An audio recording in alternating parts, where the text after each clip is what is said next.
أعوذ بالله من الشيطان الرجيم. بسم الله الرحمن الرحيم.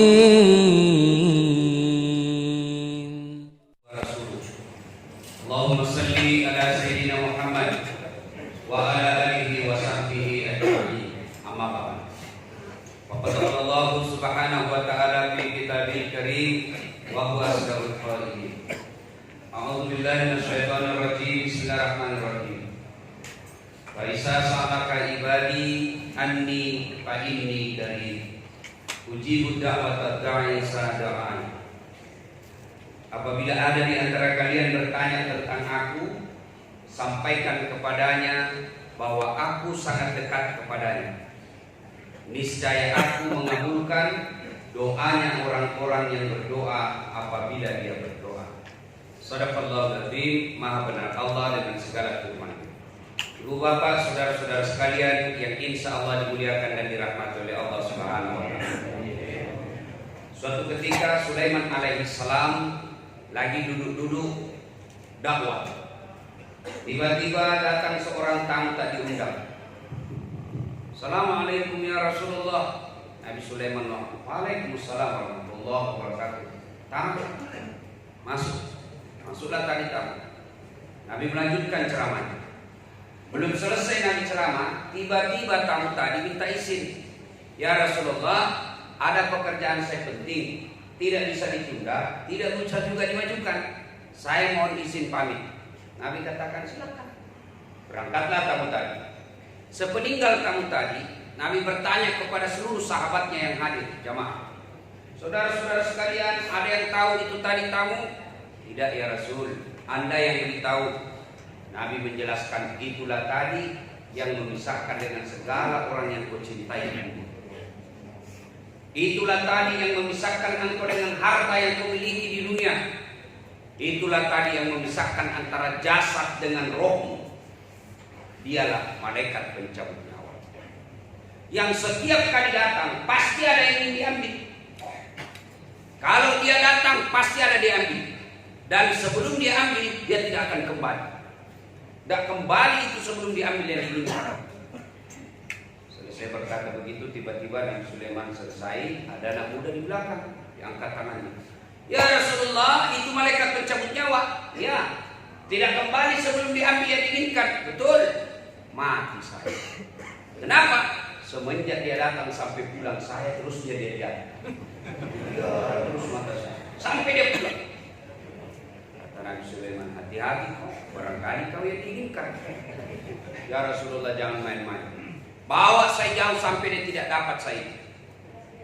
Nabi Sulaiman berkata, tunggulah kalau begitu. Angin, tolong kau terbangkan anak muda ini. Salah satu mujizat Nabi Sulaiman, pandai memerintah angin. Nabi itu diberikan mujizat. Mujizat itu Pak, kelebihan yang Allah berikan kepada manusia, khusus Nabi, yang tidak bisa dimiliki oleh orang lain untuk menjadi keistimewaan. Nah, mereka diberi mujizat berdasarkan tantangan zamannya. Ketika Nabi Ibrahim alaihissalam, orang-orang pada saat itu mengagung-agungkan api, maka Allah berikan keistimewaan Nabi Ibrahim tidak dimakan oleh api. Pada saat Isa alaihissalam, orang mengagung-agungkan ilmu kesehatan, Allah berikan mujizat Nabi Isa alaihissalam mampu menyembuhkan penyakit kusta waktu itu, bahkan bisa menghidupkan orang yang mati dengan izin Allah.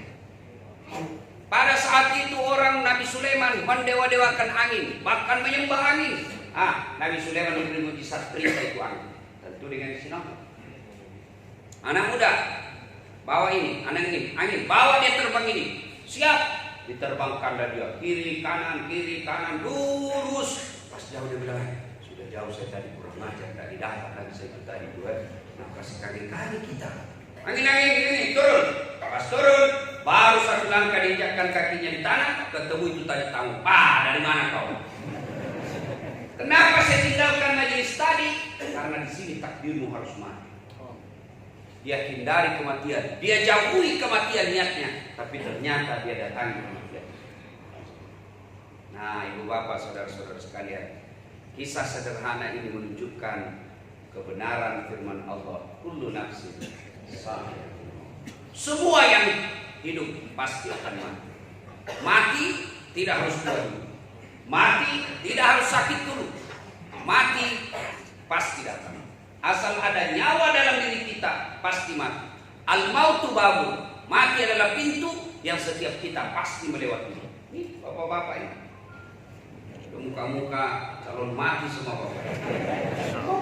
Allah Akbar. Ada orang bilang harus tua dulu, siapa bilang? Ada orang sudah usianya 70 tahun, hidupnya yang baru 2 tahun meninggal. Ada orang sakit berhari-hari, berbulan-bulan rumah sakit, pergi di besuk, pembesuknya yang meninggal tabrakan.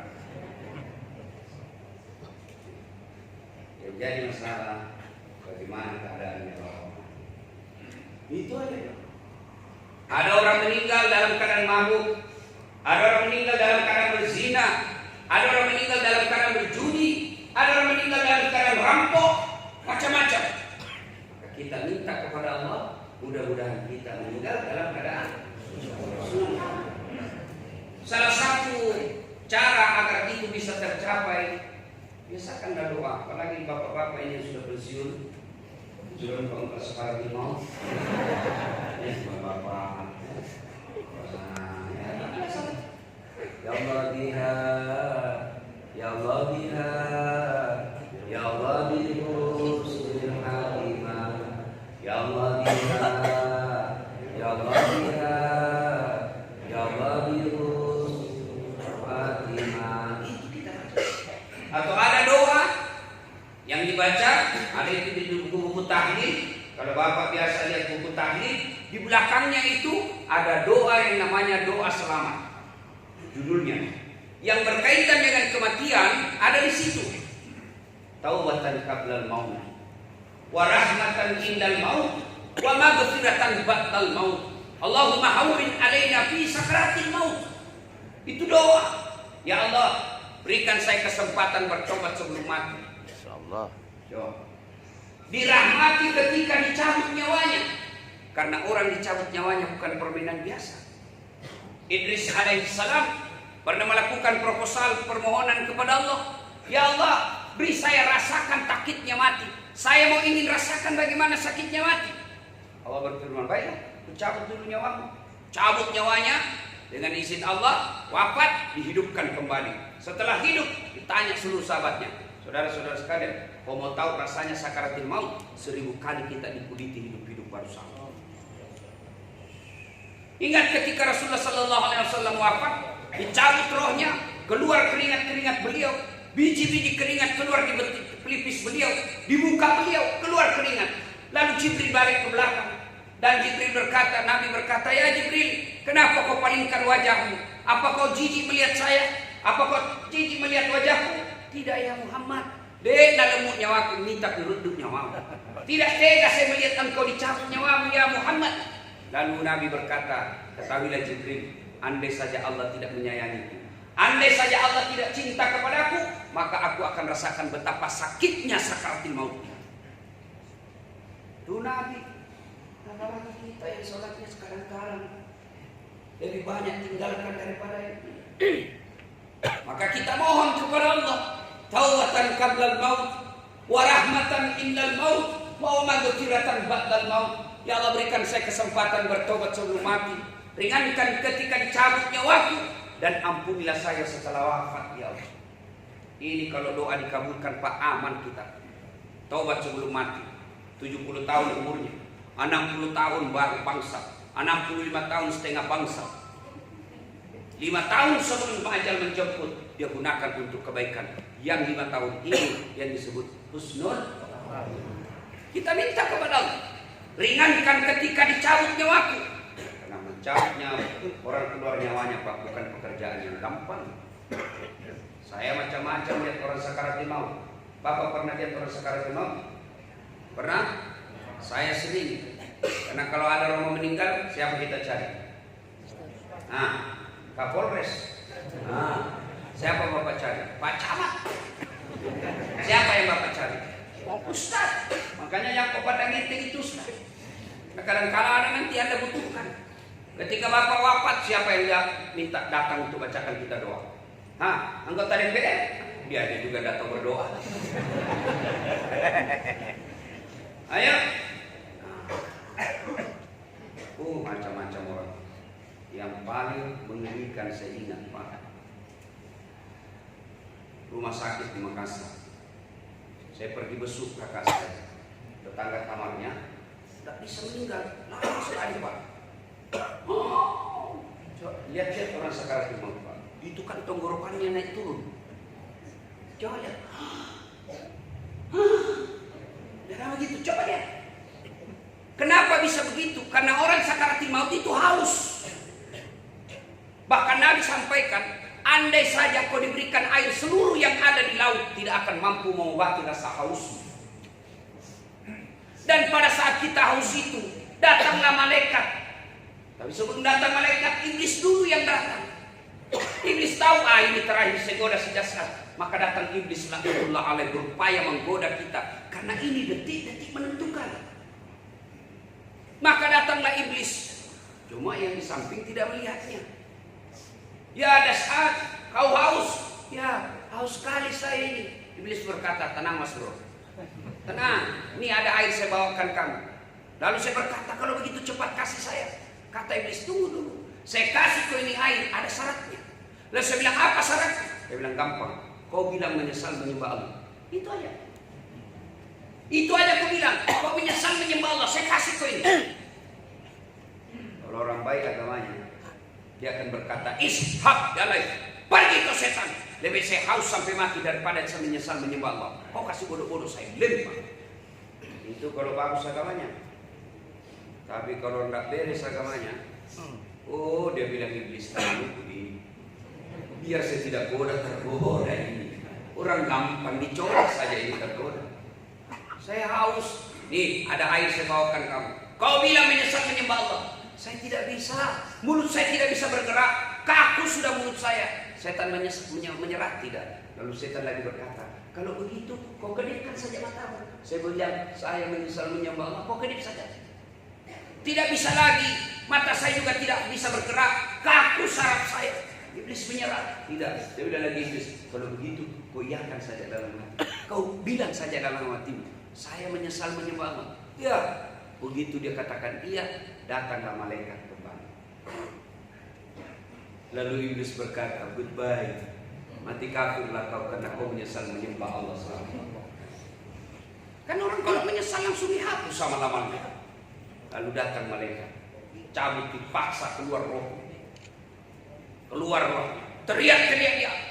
Saya belum siap, kenapa kau belum siap? Kau di SMS 5 kali sehari semalam, kenapa kau tidak jawab? Habis pulsaku, tambah dihabisi. Ya, kita berdoa, taubatan qablal maut, wa rahmatan indal maut, wa maghfiratan ba'dal maut. Allahumma hawwin alaina fi sakaratil maut, wa najatan minan nar wal afwa indal hisab. Kita minta. Sudah keluar roh. Itulah ajal. Macam-macam orang ajalnya. Ajal sudah tiba, pisah jasad dengan roh, mati-mati. Bermacam-macam reaksi manusia. Bapak lihat di grup WhatsApp, Bapak kan semua punya grup WhatsApp. Coba lihat kalau orang meninggal. Sahabat kita yang aktif di grup, yang selalu kita ketemu di warung kopi. Begitu tiba, innalillahi wa inna ilaihi raji'un, telah berpulang ke rahmatullah dan saat lagi. Reaksi orang, masa meninggal? Iya, mendadak.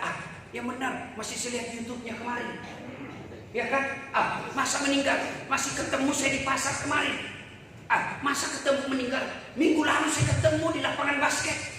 Itu kan reaksi orang. Lalu ditulislah, inna lillahi wa inna ilaihi raji'un.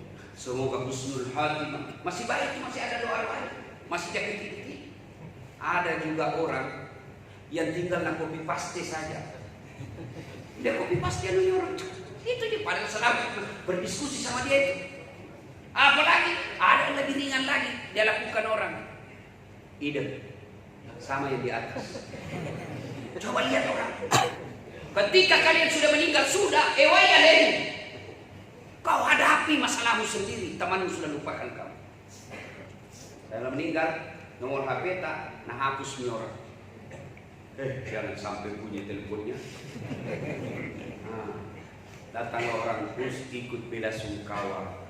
Teman dekat datang, menangislah keluarga. Datanglah orang melayat. Apa teman kita datang melayat, dia doakan kita?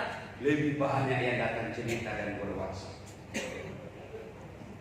Begitu kita duduk, jenazah sudah di depan kita, paling kita doakan. Dia doakan kita, padahal dia doakan dirinya. Dia tidak tahu berdoa. Paling Al-Fatihah. Ikutlah, itu pun dia tidak seikhlas. Sudah. Lalu kenapa kita terlalu sibuk membahagiakan orang? Warung kopi kiri kanan, warkop kiri kanan, habis waktu untuk mempersiapkan bekal. Alhamdulillah, datang di tempat ini adalah bekal luar biasa yang di Pontianak. Jarang-jarang orang sembahyang subuh rame seperti ini. Hebat. Tiap subuh begini, Pak. Artinya subuh. Saya tahu di Pontianak di Pulau Subuh, Pak. Penuh sih. Sampai di luar, di dalam. Ini dalam berdua yang sudah bersiul. Lomba batuk. Ini orang tua. Sapa di depan, bau-bau minyak gosok. Anak muda ada di masjid, Pak. Apa kalau tahu pahalanya sholat subuh, kata Nabi, andai kau lihat ini pahalanya sholat subuh, kau akan datang ke masjid walaupun kau merangkak. Tahu merangkak? Tahu merangkak? Tahu. Kira-kira kalau bahasa Bugisnya mompang. Kau datang merangkak. Begitu besar. Tapi karena kita tidak lihat pahalanya, kadang-kadang kita malas. Sampai di masjid berdoa supaya kita diberikan kematian yang indah. Orang dicabut nyawanya. Sudah, dibungkuslah kita. Menangis. Macam-macam model orang menangis.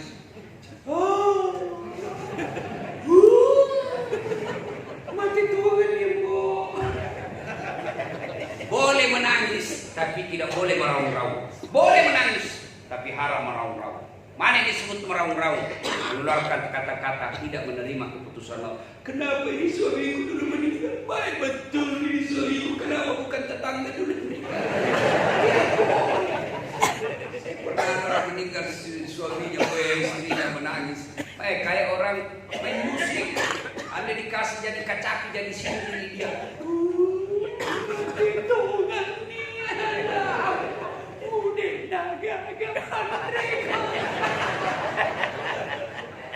Saya bilang sabar, semua orang meninggal sabar. Dan di hati saya sambil marah-marah kayak orang dia. Pintar kau itu Ustaz, coba kalau istri dia meninggal, sudah saya pulang deh.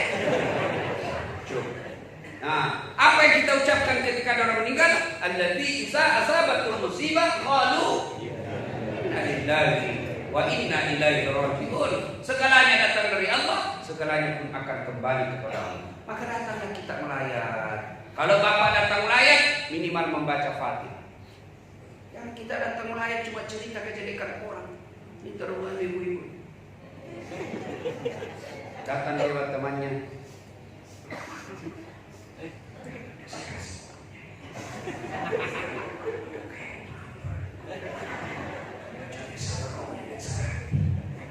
Lewat lagi terus.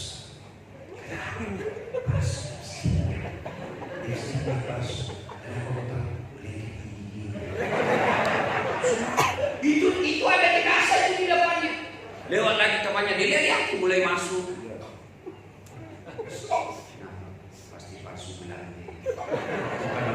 Itu ada jenazah di depannya. Maka ibu seperti ini, kalau datang melayat, saya dianjurkan majelis taklim saya di Makassar, kalau datang melayat, bawa Al-Quran, minimal surah Yasin, baca di situ. Tidak bisa baca surah Yasin Ustaz, buru-buru baca Al-Fatihah. Berapa kali? Sebanyak-banyak. tambah qul huwallahu 3 kali, qul a'udzu min falaq 3 kali, qul a'udzu min nas. Tidak bisa juga itu Ustaz. Ini baca la ilaha illallah, la ilaha illallah. Tidak bisa juga itu. Ya kau diam-diam. Tidak bisa juga diam-diam. Cepatlah kau pulang. Nah, karena waktu yang terbatas, saya harus ke bandara. Insya Allah lain waktu dan kesempatan kita akan lanjutkan. Demikian mudah. Saya mau pergi ceramah. Kalau tidak ada penerbangan, saya bisa tiba di sini sampai jam 8. Cuma penerbangan saya setengah 6. Saya harus ke bandara sebab ada acara saya bersama Kapolri hari ini pagi ini.